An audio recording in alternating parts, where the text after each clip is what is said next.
Et c'est sur Paris que nous retrouvons Alexandra Redamiel, la directrice des divertissements de France Télé et chef de la délégation française pour l'Eurovision 2022, pour évoquer avec elle la préparation de cette émission. Bienvenue dans 12 points. Finally, our 12 points go to... Our 12 points. The 12 points. The 12 points. Nos 12 points. 12 points. Go to Malta. Estonia. Iceland. L'Ukraine. Espagne, Italy. United Kingdom. Austria. Bonjour Alexandra. Bonjour. Donc nous sommes le podcast 12 points, on décrypte l'Eurovision et là ça y est, on est rentré enfin dans la phase finale de l'Eurovision 2022. Comment vous vous sentez aujourd'hui dans cette préparation ?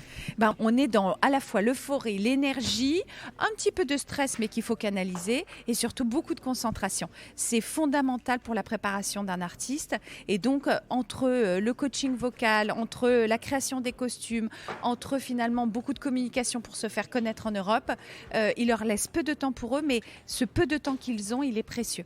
Alors ça c'est très vrai, puisque la France ne vote pas pour elle-même, il faut séduire finalement les autres pays. Exactement. Quelle est la stratégie de la France pour aller séduire les autres pays ? C'est de se faire connaître. Et de se faire connaître, c'est par exemple faire toutes les pré-parties qu'ils ont faites là jusqu'à maintenant, c'est-à-dire Amsterdam, Tel Aviv, Londres et puis Madrid ce week-end.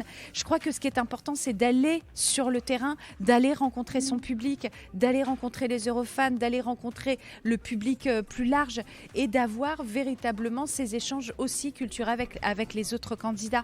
Et donc, pleinement être sur le terrain jusqu'au 14 mai. Alors vous êtes une experte du programme aujourd'hui.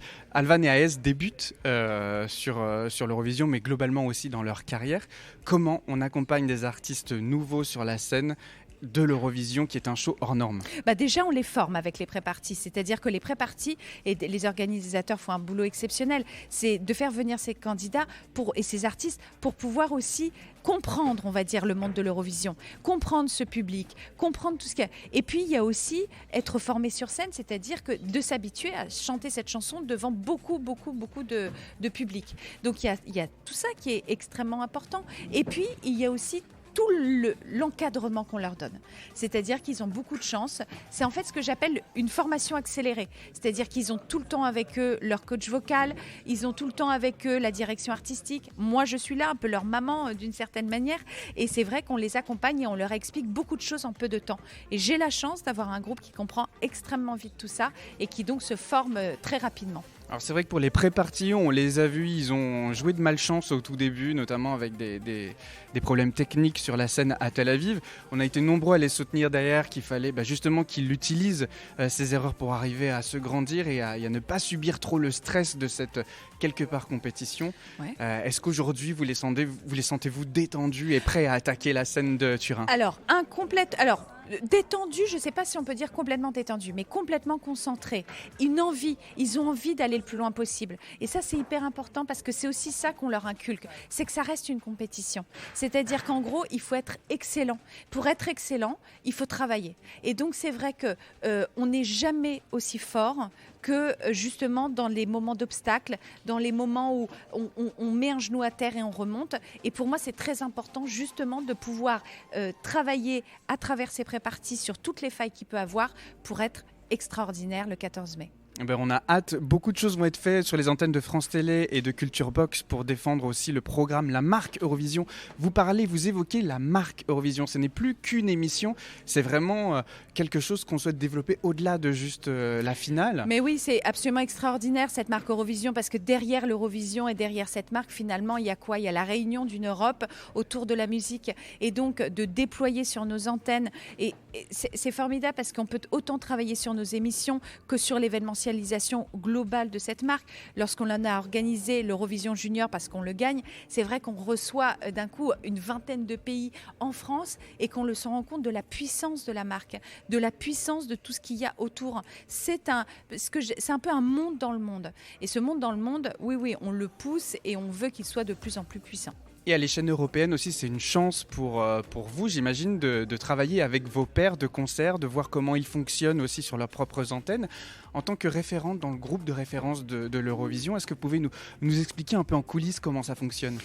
J'ai beaucoup de chance d'appartenir à ce référence groupe parce que finalement se décident beaucoup de choses au référence groupe. Et le référence groupe, donc il y a un certain nombre de pays. Il y a bien sûr Martin Osterdahl qui est le directeur de l'Eurovision, et puis autour de lui sa direction, que ça soit Gert, que ça soit Andy, la chef de la sécurité. Et donc finalement, c'est là où on va se poser toutes les questions que l'on doit se poser. Il y a des décisions qui sont prises aussi, et des décisions importantes. Et puis aussi le pays organisateur qui est là pour nous parler de tout ce qu'il va faire. Et donc c'est vrai que d'une certaine manière, on peut leur poser à ce moment-là toutes les questions qui nous viennent et de se dire est-ce que ça on devrait le faire, est-ce qu'on ne devrait pas le faire. Donc on a une grande chance de pouvoir être finalement là où ça se passe. Aujourd'hui, l'Eurovision veut soutenir énormément des messages de paix et d'union au sein de l'Europe et pas que l'Union européenne, parce qu'on rappelle que l'Eurovision, c'est un spectre beaucoup plus large.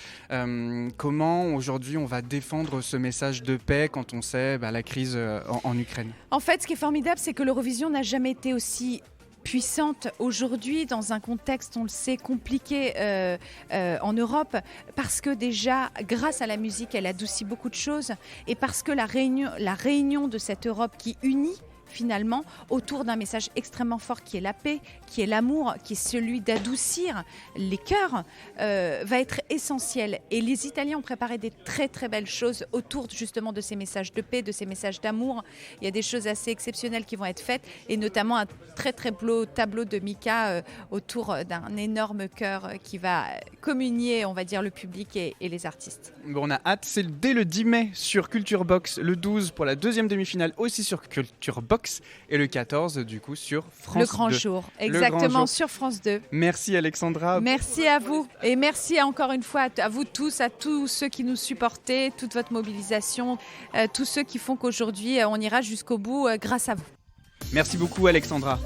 Pour nous, on se retrouve lundi prochain pour la table ronde de l'Eurovision 2022 avec Fabien Randan, Stéphane Reich, Quentin, Vincent et Agathe pour discuter de l'Eurovision 2022, de nos chansons préférées, de ce qu'on attend de l'événement.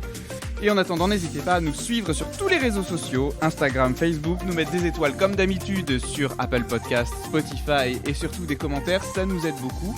On se retrouve très bientôt, on vous embrasse.